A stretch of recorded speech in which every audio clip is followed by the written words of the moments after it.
Hi guys. Wow, I had to follow up that. Hi, I'm Wendy. And actually, I just quit the job that made me a 26-year-old millionaire. Now in Hong Kong, being a very capitalistic society, people often ask me, why? Like, why would you do that? Why would you give up a life of luxury to become an entrepreneur? What exactly is so alluring about that? So actually, a lot of my life views, well, I had some vacation photos, but it's okay. So a lot of my life views actually came from my accidental trip to Bangladesh in 2004. And it's accidental because I was actually backpacking through India, about to head to the beach for a good time when the tsunami hit. So instead of heading south to go to the beach, I decided to head east to Bangladesh. So being the adventurous backpacker that I was, I soon found myself in a tiny little village. I actually called this the village highway because it was the only paved road in the region. Now this village, they didn't have very much, but overall they were actually very, very happy and very receptive. One thing I noticed when I was there is that they seem to have a lot of issues with childhood malnutrition. So if you don't eat well as a child, when you grow up, that turns into a lot of adult diseases, such as eye cataracts and blindness. Now this village, they didn't have very much. In most of the houses, they didn't even have running water, but they did have one thing. They had an eye clinic that allowed people to be treated, paying whatever they could afford. Now this is actually a picture of a surgeon cleaning up in between his sessions. So just imagine this for a minute. A clinic in a village so remote that people were earning on average less than $1 a day, but they could afford to sustain themselves just from these fees alone. Now this clinic, they're able to do this, operate so cheaply, because it's actually run by a private medical enterprise that realized that you can run these pop-up clinics at a very affordable rate if you can get the right staffing arrangements. Now, if I went back to this village today, it wouldn't be alone. There's another enterprise trying to tackle childhood malnutrition. It's actually for-profit Danone. So it's actually not that shocking if you take a step back and think about it, because private enterprises, they're often designed to be very good at one specific thing. So for Danone, it's making yogurt. Now, can you imagine a government or an NGO being better at making yogurt than Danone?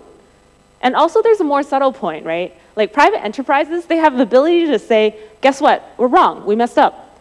So for Danone, in that example, they realized pretty quickly that their distribution strategy, their initial distribution strategy, wasn't working. So they're like, okay, you know what? We admit we're wrong. We're going to try something else. We're going to try to change it up a little bit. Now, if only governments had that ability. So let me bring this back to my own story. So, Vivian talked a little bit about what we mean by the 20%. When my co-founders and I, when we sat down, we thought about, okay, what do we want to make our company? What are we going to be? We started our own company because we wanted to change a little bit of the sliver of the world around us. We didn't want to just follow in everyone else's footsteps. So we're like, okay, let's be 80-20, which means that we're still going to be for-profit, but we're going to dedicate 20% of our time to creative and not necessarily for-profit projects. But then we kind of came across a strange dilemma. How do we explain this to our investors? What does this mean for a profit? Actually, when we think about it, sometimes compassion training can make you more profitable in the long run. So this American researcher by the name of Collins, he did this study where he looked at the difference between good leaders and great leaders and how they performed over a 15-year period. So he found that great leaders, the ones who are always consistently outperforming their competitors and the market, they shared two characteristics. And the first one is that they were actually very humble.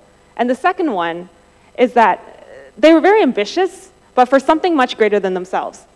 So to put this into a more practical context, think about it this way. Would you rather work for someone who tells you to work harder because he wants to buy a new luxury yacht, or someone a leader who tells you to work harder to be something greater? So we've been doing this experiment for a little under a year, and actually we found that we can already see a difference. The first one is that us, the co-founders and the employees, we're all more willing to admit when we're wrong, which is actually quite difficult. And secondly, we actually are able to see things from other people's perspectives. And these two qualities alone have actually been quite good for business for us. And of course, our employees are happier when we give them stories, something to talk about, something to be proud of. If there's one thing I learned from my time in the corporate world, it's that too much ego, too much self-centered thinking can actually be a very, very dangerous thing.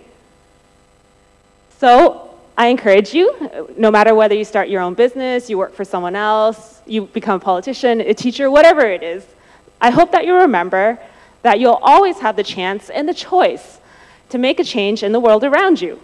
So one thing that we learned while we're starting our own business is that sometimes by giving something back, you're not necessarily taking away from yourselves.